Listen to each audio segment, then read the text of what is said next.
បាទគោរពជំរាបសួរក៏ដូចជាសួស្តីទៅកាន់បងប្អូនយើងដែលនិយមចូលចិត្តតាមដានទស្សនាក៏ដូចជាចូលចិត្តចង់ដឹងចង់ឮតាក់ទងទៅនឹងបច្ចេកទេសថ្មីអឺនៃវិធីសាស្ត្រដែលយើងព្យាបាលសត្វនាពេលបច្ចុប្បន្នបាទអញ្ចឹងថ្ងៃនេះគឺថ្ងៃទី26ខែ11ឆ្នាំ2025បាទអញ្ចឹងវីដេអូខ្ញុំមានមួយទៀតហើយដែលតាក់ទងទៅនឹងការប្រើប្រាស់ថ្នាំក៏ដូចជាជំងឺទៅលើសត្វនាពេលបច្ចុប្បន្នបាទអញ្ចឹងនៅវីដេអូនេះគឺខ្ញុំសូមនិយាយតាក់ទងទៅនឹងបញ្ហាដែល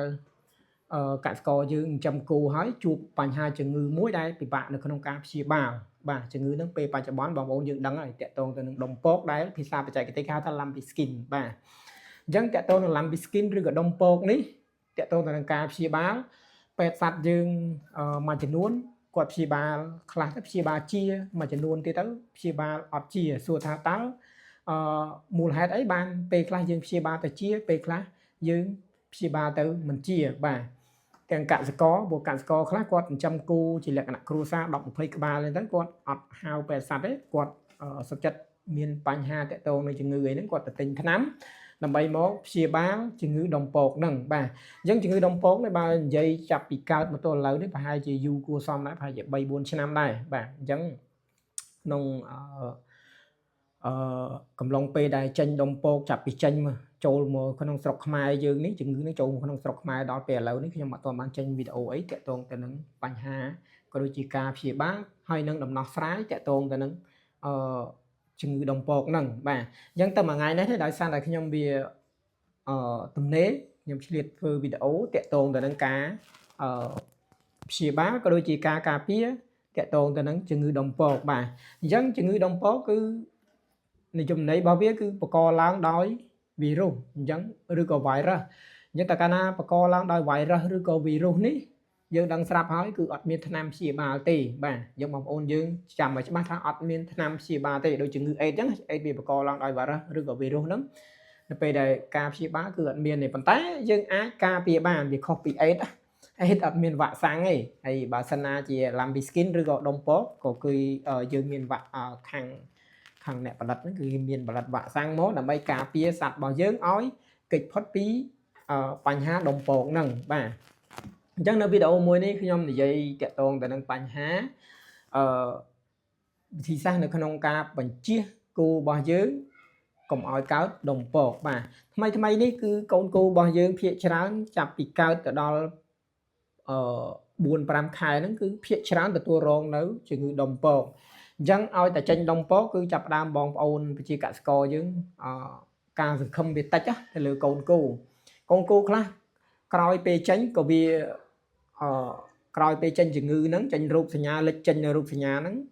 4-5 ថ្ងៃឬក៏10 ថ្ងៃក្រោយវាអាចលែងអីវិញទៅហើយអាកូនគោខ្លះទៀតនៅពេលដែលចេញគឺចេញខ្លាំងទៅវាអាចនឹងងាប់បាទអញ្ចឹងបើតាក់ទងទៅនឹងពេទ្យសត្វគាត់ទៅព្យាបាលគាត់ក៏ដឹងដែរដឹងថាជំងឺហ្នឹងគឺបង្កឡើងដោយវីរុសអញ្ចឹងការព្យាបាលគឺអត់មានថ្នាំមួយណាដែលយកទៅព្យាបាលឲ្យត្រូវទិសដៅរបស់វាទេហើយការព្យាបាលគឺទៅតាមពេទ្យសត្វនីមួយពេទ្យសត្វខ្លះគាត់ព្យាបាលដោយប្រើថ្នាំនេះពេទ្យសត្វខ្លះគាត់ព្យាបាលដោយប្រើថ្នាំនោះហើយអ្នកទាំងអស់ហ្នឹងគឺគាត់ព្យាបាលទៅតាមទម្លាប់របស់គាត់ព្យាបាលថ្នាំនេះទៅឆាប់គ្រាន់ទៅក៏គាត់ប្រើថ្នាំហ្នឹងទៅពេទ្យសត្វខ្លះគាត់ព្យាបាលថ្នាំពពួកអញ្ចេះក៏គ្រាន់ទៅតាមហ្នឹងណាអញ្ចឹងបើតាក់ទងនឹងថ្នាំព្យាបាលខ្ញុំសូមនិយាយឲ្យខ្លីគឺអត់មានថ្នាំព្យាបាលទេហើយថ្នាំមួយទៀតតាក់ទងនឹងថ្នាំបើសិនណាជាវាកើតហើយកុំសួរថាថ្នាំអីព្យាបាលទៅលើដុំពកបាទអញ្ចឹងអត់មានថ្នាំមួយណាដែលពិតប្រាកដទៅព្យាបាលទេអញ្ចឹងបើសិនណាជាបងប្អូនប្រើថ្នាំអីក៏វាត្រូវប្រើថ្នាំអីក៏វាខុសដែរបាទអញ្ចឹងមូលហេតុឯបានខ្ញុំនិយាយពីផ្លូវអញ្ចឹងប្រើថ្នាំអីក៏ត្រូវប្រើថ្នាំអីក៏ខុសព្រោះវីរុសយើងដឹងស្រាប់ហើយតាំងពីដំបូងមកខ្ញុំបញ្ជាក់នៅក្បាលវីដេអូរបស់ខ្ញុំគឺវីរុសគឺអត់មានថ្នាំព្យាបាលទេហើយវីរុសប្រភេទហ្នឹងគឺពិបាកនៅក្នុងការព្យាបាលណាស់ហើយថ្នាំនៅពេលដែលយើងយកមកព្យាបាលគឺមានតែថ្នាំបញ្ចុះកម្ដៅថ្នាំផ្សះអីនាយអាយតិចតួចហ្នឹងយកទៅចាក់ទៅព្រោះថាបើយកថ្នាំអីផ្សេងឬក៏គេល្បីថាថ្នាំនេះព្យាបាលដុំពកដូចជាអញ្ចឹងបងប្អូនយើងជឿក៏ជឿទៅតែបើបងប្អូនយើងមកស្ដាប់វីដេអូរបស់ខ្ញុំបងប្អូនយើងថ្ងៃក្រោយគេធ្វើស៊ីយើងលែងបានណាព្រោះជំងឺដុំពកនេះវាអត់មានថ្នាំណាដែល ប្រកាសវិជាដើម្បីព្យាបាលទៅឆាប់ជាទេបាទអញ្ចឹងនៅពេលដែលយើងហៅពេទ្យសត្វទៅចាក់ពេទ្យសត្វគាត់ចាក់ហ្នឹងគឺចាក់បំបត្តិការឈឺចាប់បញ្ចុះកម្ដៅអីនាយអាយកុំឲ្យគូយើងវាឡើងកម្ដៅព្រោះជាទូទៅគូដែលកើតជំងឺដុំពងហ្នឹងកម្ដៅរបស់វាចាប់ពី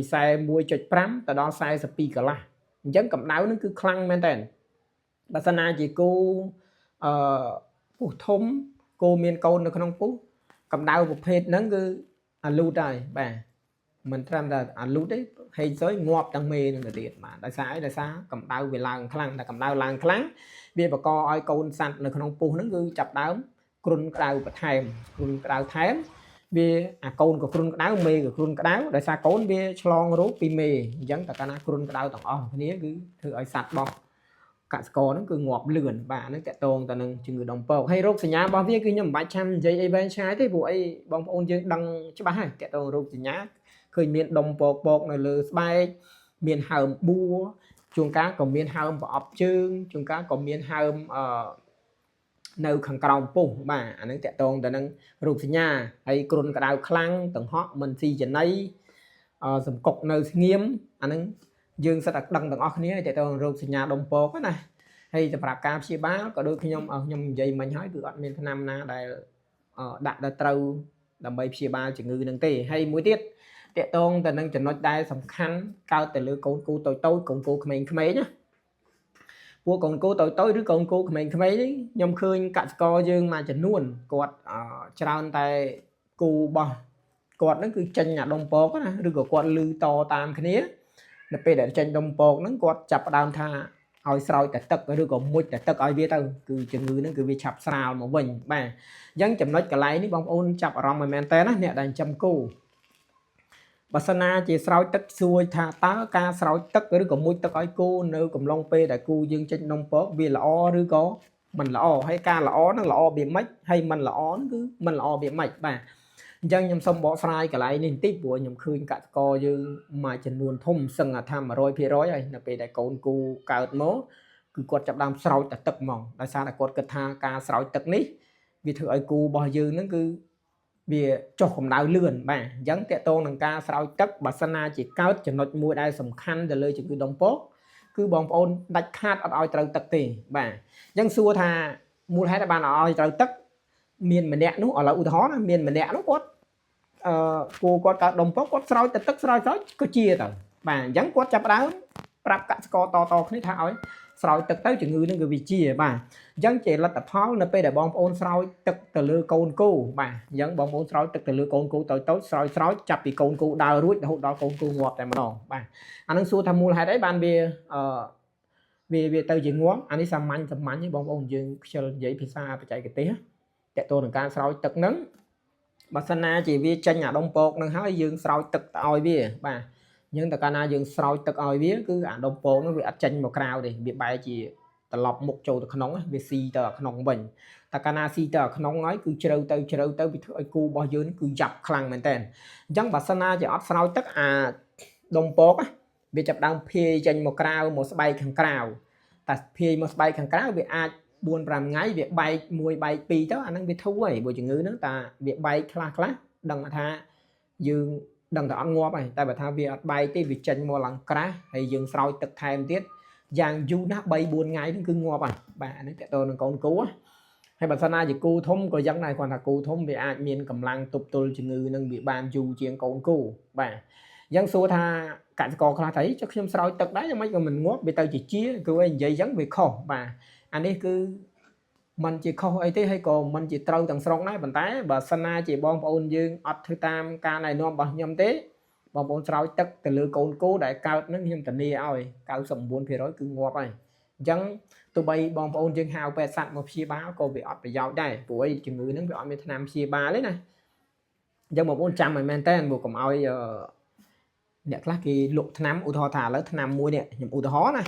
គេថាថ្នាំនេះព្យាបាលដុំពកដល់ពេលយើងយកទៅចាក់តលគោងាប់1ថ្ងៃ2ថ្ងៃ3ថ្ងៃ4ថ្ងៃមួយអាទិត្យអីយ៉ាងយូរងាប់ហើយអានឹងសួរថាមូលហេតុអីដោយសារតែជំងឺនឹងវាអត់មានថ្នាំព្យាបាលហើយមួយទៀតបើសិនណាជាបងប្អូនជឿទៅតាមអ្នកភូមិផងរបងជាមួយឲ្យស្រោចទឹកហ្នឹងបងប្អូនកាន់តែស្រោចកូនគោហ្នឹងគឺកាន់តែចាប់ងាប់បាទនេះសំដៅទៅលើកូនគោអាយុក្រោម3ខែណា តែពីលើពី3ខែអានឹងបងប្អូនយើងស្រោចក៏វាមិនអីដែរតែគ្រាន់ថាស្រោចទៅវាជំងឺនឹងវាកាន់តែយ៉ាប់ទៅវិញហើយសម្រាប់ការព្យាបាលបងប្អូនយើងអាចជ្រើសយកឱសថណាមកព្យាបាលក៏បានដែរប៉ុន្តែកុំឲ្យអត់មានថ្នាំបញ្ចុះកម្ដៅថ្នាំបញ្ចុះកម្ដៅគឺយើងចាក់ដើម្បីទប់កម្ដៅហើយមួយទៀតតកតងនឹងវីតាមីនអីផ្សេងហ្នឹងយើងចាក់វាទៅដើម្បីជំនួយកម្លាំងបង្កើនការស៊ីចំណីមកវិញព្រោះអីតែវាក្តៅវាបាត់បង់ការឃ្លានចំណីបាត់បង់ការស៊ីចំណីអញ្ចឹងបើយើងចាក់ថ្នាំបញ្ចុះកម្ដៅហើយនឹងវីតាមីនជំនួយការស៊ីចំណីទៅវាអាចនឹងល្អមកវិញហើយក្នុងករណីកំឡុងពេលដែលព្យាបាលទៅលើកូនគោតូចហ្នឹងបើសិនណាជាយើងចាក់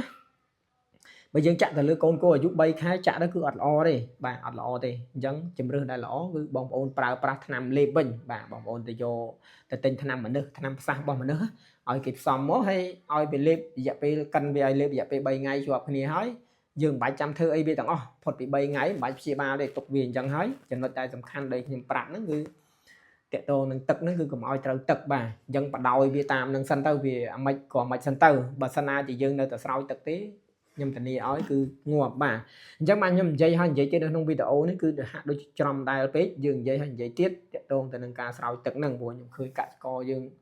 មួយចំនួនធំដែលពួកគាត់អាសាស្រោចទឹកហើយគឺបានតែ4 5ថ្ងៃមួយអាទិត្យទេយ៉ាងយូរគឺងាប់ហើយការព្យាបាលអញ្ចឹងដែរបើយើងចង់ព្យាបាលវាកុំឲ្យលើសពី3ថ្ងៃផុតពី3ថ្ងៃហ្នឹងគឺយើងមិនបាច់ចាំចាក់ថ្នាំអីទៀតទេអានេះសម្រាប់ពេទ្យសត្វភូមិតែបើពេទ្យសត្វគេអ្នករៀនដល់ស្រុកក្រៅឯអាហ្នឹងគេដឹងគេមិនមែនមកព្យាបាលសត្វតាមភូមិដូចយើងទេបាទអញ្ចឹងចំណុចដែលសំខាន់គឺកុំឲ្យត្រូវទឹកតាក់ទងទៅនឹងអាជំងឺដុំពកហ្នឹងបាទបងប្អូនអនុវត្តតែប៉ុណ្ណឹងគឺល្អមកវិញហើយបាទហើយអញ្ចឹងមួយទៀតតាក់ទងទៅនឹងការបញ្ជៀសបាទដើម្បីបញ្ជៀសបានតាក់ទងទៅនឹងបញ្ហាដុំពកហ្នឹងគឺយើងត្រូវតែប្រើប្រាស់វ៉ាក់សាំងហើយការប្រើប្រាស់វ៉ាក់សាំងគឺយើងប្រើប្រាស់នៅពេលណាបាទប្រើប្រាស់នៅពេលណាដែលល្អបំផុតណាទី1នៅពេលដែលបងប្អូនចង់ចាក់វ៉ាក់សាំងបងប្អូនត្រូវតែគិតបាទវ៉ាក់សាំងគឺមានវ៉ាក់សាំងមួយចំនួនដែលនៅលើទីផ្សារហ្នឹងវាប្រភេទចាក់ហើយវានៅតែកើតហើយវ៉ាក់សាំងមួយប្រភេទទៀតចាក់ហើយគឺធានាអត់កើតទេហើយល្អទៀតបាទវ៉ាក់សាំងហ្នឹងនាំវ៉ាក់សាំងហ្នឹងចាំខ្ញុំបង្ហាញនៅក្នុងវីដេអូនេះបាទវ៉ាក់សាំងប្រភេទហ្នឹងគឺល្អមែនតើនៅពេលដែលយើងចាក់គឺអត់មានកើតទេជាភាសាអង់គ្លេសគឺយើងអាចប្រើទៅលើសត្វផើមបានទៀតបាទអញ្ចឹងចំណុចដែលល្អគឺយើងអាចប្រើទៅលើសត្វផើមបានណាតកតនឹងវ៉ាក់សាំងហ្នឹងខាងខ្ញុំមានលក់ហើយយើងមានតែចំណុះ25ក្បាលទេ25ក្បាលវារៀងថ្លៃតិចដែរប៉ុន្តែបើសិនណាជាគិតទៅលើតម្លៃគូរបស់យើងវាអាចថ្លៃជាងវ៉ាក់សាំងហើយវ៉ាក់សាំងនេះកម្រិតសុវត្ថិភាពគឺសូមធានាជូនហើយការប្រើប្រាស់គឺយើងប្រើចំនួនតិចបំផុតក្នុងគូមួយក្បាលយើងចាក់តែមួយសេទេមិនថាគូនឹងទម្ងន់100គីឡូ80គីឡូតូចប៉ុណ្ណាឬក៏ធំប៉ុណ្ណាទេសំខាន់គឺយើងប្រើតែ1សេសេនៅក្នុងមួយក្បាលហើយការប្រើប្រាស់គឺយើងចាក់ក្រោមស្បែកបាទហើយមួយទៀតតកតងទៅនឹងវិធីសាស្ត្រដែលចាក់ល្អបំផុតសម្រាប់កូនគោគឺចាប់ពីកើតអាយុវាចាប់ពីកើតបានមួយអាទិត្យបងប្អូនយើងប្រើទៅធានាថាល្អហើយការប្រើប្រាស់គឺមានប្រសិទ្ធភាពពេញមួយឆ្នាំបាទអញ្ចឹងយើងចាក់ម្ដងប្រសិទ្ធភាពវាបានមួយឆ្នាំបើបងប្អូនចង់រំលឹកអីមកវិញចាំឆ្នាំក្រោយចាំបងប្អូនរំលឹកទៅបាទហើយមួយទៀតតើតើនឹងមេផើមគឺសុវត្ថិភាពខ្ពស់នៅពេលដែលបងប្អូនប្រើសូមធានាថា 100% គឺអត់រលូតទេហើយបើសិនណាជាបងប្អូនប្រើទៅមានបញ្ហារលូតកូនអានឹងវាអាចបណ្ដាលមកពីគេហៅថាអំពើមេកានិកឬក៏ការប៉ះពាល់ផ្ទាល់ខ្ញុំចេះតែចង់និយាយភាសាបច្ចេកទេសយើងនិយាយភាសាសាមញ្ញទៅបងប្អូនយើងងាយយល់បាទអញ្ចឹងតកតនឹងការប៉ះពាល់ផ្ទាល់ហ្នឹងទី1បើសិនណាជាយើងចាក់ធ្វើម៉េចកុំឲ្យគូរបស់យើងផ្អើលកុំឲ្យគូរបស់យើងលោតកុំឲ្យវារត់អាសម្រាប់គូផើមណាបើសិនណាជាវារត់វាផ្អើលវាអាចមានបញ្ហាតកតនឹងការលូតកូនហ្នឹងតែបើថាយើងចាក់តាមស្រួលវាអត់មានរត់វាអត់មានផ្អើលទេសូមធានាជូន 100% គឺអត់លូតទេអាហ្នឹងតកតទៅនឹងការប្រើប្រាស់ហើយមួយទៀតបើយើងប្រើទៅលើមេផើមសូមឲ្យមេផើមហ្នឹងបើសិនណាជាអត់ចាំបាច់ណាសូមឲ្យមេផើមហ្នឹងផើមបានចាប់ពី3ខែឡើងទៅអាហ្នឹងប្រើទៅគឺល្អហ្មងបើយើងប្រើនៅដំណាក់កាលចិត្តកូនទៀតចិត្តកើតកូននៅសល់មួយខែឬក៏មួយអាទិត្យឬក៏10ថ្ងៃអីកើតកូនយើងប្រើមុនគឺល្អមែនតើល្អទាំងថាពេលដែលយើងចាក់មេវាអាចការពារបានទាំងមេហើយវាផ្ដល់ភាពស៊ាំទៅឲ្យកូនគូមួយទៀតអញ្ចឹងយើងចាក់មួយវាចំណេញពីរព្រោះអាមេនេះវាផ្ដល់ភាពស៊ាំទៅឲ្យកូនអញ្ចឹងកូនកើតមកវាអត់មានបញ្ហាក៏ដូចជាអត់មានហានិភ័យតកតងទៅនឹង ជំងឺដុំពកហ្នឹងទេបាទអាហ្នឹងតកតងទៅនឹងប្រសិទ្ធភាពរបស់វាគឺខ្ពស់បាទអញ្ចឹងសូមណែនាំតកតងនឹងវ៉ាក់សាំងនេះដែលដូចខ្ញុំបង្ហាញហ្នឹងគឺវ៉ាក់សាំងរបស់ Kheming បាទអញ្ចឹងបងប្អូនវ៉ាក់សាំង Kheming នេះគឺនាំចូលពីអាមេរិកហើយការប្រើប្រាស់គឺយើងប្រើតែមួយសេទេអញ្ចឹងបងប្អូនយើងគួរតែចាប់អារម្មណ៍តកតងទៅនឹងការប្រើប្រាស់វ៉ាក់សាំងទៅលើដុំពកបងប្អូនខ្លះអត់ជឿទេតកតងនឹងវ៉ាក់សាំងប៉ុន្តែបងប្អូនអាចសាកល្បងបានបើសម្រាប់ខ្ញុំផ្គត់ផ្គង់វ៉ាក់សាំងក៏ដូចជាចាក់នៅតាមកសិដ្ឋានគូគេធំដូចមានគូកសិដ្ឋានមួយគូរាប់ពាន់ក្បាលអីនោះយើងចាក់ទៅវាប្រសិទ្ធភាពវាល្អអត់ដែលមានបញ្ហាតកតងទៅនឹងបញ្ហាជំងឺដុំពកហ្នឹងទេបាទអញ្ចឹងចាំមិនដែរបងប្អូននៅពេលដែលខ្ញុំរៀបរាប់ក៏ដូចជាបង្ហាញវិធីសាស្ត្រខ្លះដែលតកតងទៅនឹងការថែទាំក៏ដូចជាការបញ្ជៀសនៅបញ្ហាជំងឺដុំពកទៅលើគូរបស់បងប្អូនតើបងប្អូនចាប់អារម្មណ៍ចង់ទិញវ៉ាក់សាំងនឹងអត់បាទអញ្ចឹងបើសិនណាជាបងប្អូនចាប់អារម្មណ៍ចង់ទិញបងប្អូនអាចតាក់ទងមកខាង depot យើងខ្ញុំបាន depot យើងខ្ញុំមានលក់វ៉ាក់សាំងដុំពកឬក៏វ៉ាក់សាំងគូវ៉ាក់សាំងសត្វអីទាំងអស់គ្រប់ប្រភេទបាទខាងខ្ញុំមានលក់បាទអញ្ចឹងបើសិនណាជាបងប្អូនតាក់ទងទៅនឹងការប្រើប្រាស់ក៏ដូចជាវិធីសាស្ត្រនៅក្នុងការព្យាបាលឬក៏រោគសញ្ញាអីបងប្អូនយើងអត់អាចកំណត់រោគសញ្ញាបានជាក់លាក់បងប្អូនចង់ប្រឹក្សាយោបល់ជាមួយយើងខ្ញុំបងប្អូនអាច call មកលេខទូរស័ព្ទដែលខ្ញុំដាក់តាំងនៅខាងក្រោមវីដេអូនេះដើម្បីឲ្យបងប្អូន call សួរតាក់ទងទៅនឹងបញ្ហាសុខភាពសត្វក៏ដូចជាសួរតាក់ទងនឹងតម្លៃវ៉ាក់សាំងតម្លៃថ្នាំសត្វនានាខ្ញុំនឹងរីករាយផ្ដល់ជូនបងប្អូនបាទតាក់ទងនឹងការប្រឹក្សាយោបល់ហើយមួយទៀតតាក់ទងនឹងការសុំជំនួយបងប្អូនតាក់ទងនឹងបច្ចេកទេសខាងខ្ញុំអាចជួយបងប្អូនបានមួយផ្នែកធំប៉ុន្តែវាមិនមែនទាំងអស់ទេណាគ្រាន់តែអាចជួយបានមួយផ្នែកធំសម្រាប់ការប្រឹក្សាយោបល់ហើយការប្រឹក្សាយោបល់នេះគឺយើងអត់ខាងខ្ញុំអត់មានត្រូវការទាមទារឲ្យបងប្អូនឲ្យលុយឲ្យកាក់មកបានប្រឹក្សាយោបល់ហើយមួយទៀតមិនមែនថាតើទិញថ្នាំខាងខ្ញុំហើយបានផ្ដល់ប្រឹក្សាយោបល់ចែកជូនបងប្អូនទេហើយចំណុចមួយទៀតនោះគឺបងប្អូនយើងតែងតែអត់ហ៊ានសួរតាក់ទងទៅនឹងការទិញថ្នាំចេញពី depot គេផ្សេងប៉ុន្តែ depot ហ្នឹងគឺអត់បានបញ្យល់ឲ្យច្បាស់លាស់ឬក៏យើងអត់ហ៊ានសួរគេបងប្អូនខ្លាចចិត្តអត់ហ៊ានមកសួរខាងខ្ញុំអញ្ចឹងកុំមានអារម្មណ៍ថាខ្លាចបើសិនណាជាបងប្អូនមានថ្នាំនៅក្នុងដៃថ្នាំសត្វហ្នឹងបើបងប្អូនមាននៅក្នុងដៃបងប្អូនអត់ដឹងអត់យល់ពីរបៀបនៃការប្រើប្រាស់បងប្អូនអាច call សួរខ្ញុំបានគ្រប់ពេលបាទសំខាន់ឲ្យតែបងប្អូនស្គាល់ថ្នាំតែបើអត់ស្គាល់ថ្នាំឈ្មោះថ្នាំហ្នឹងទេបងប្អូនអាចផ្ញើតាម Messenger តាម chat ឬក៏តាម Telegram ឲ្យខ្ញុំមើលខ្ញុំនឹងរីករាយផ្ដល់ប្រឹក្សាយោបល់ក៏ដូចជារបៀបនៃការប្រើប្រាស់ថ្នាំទាំងអស់ហ្នឹង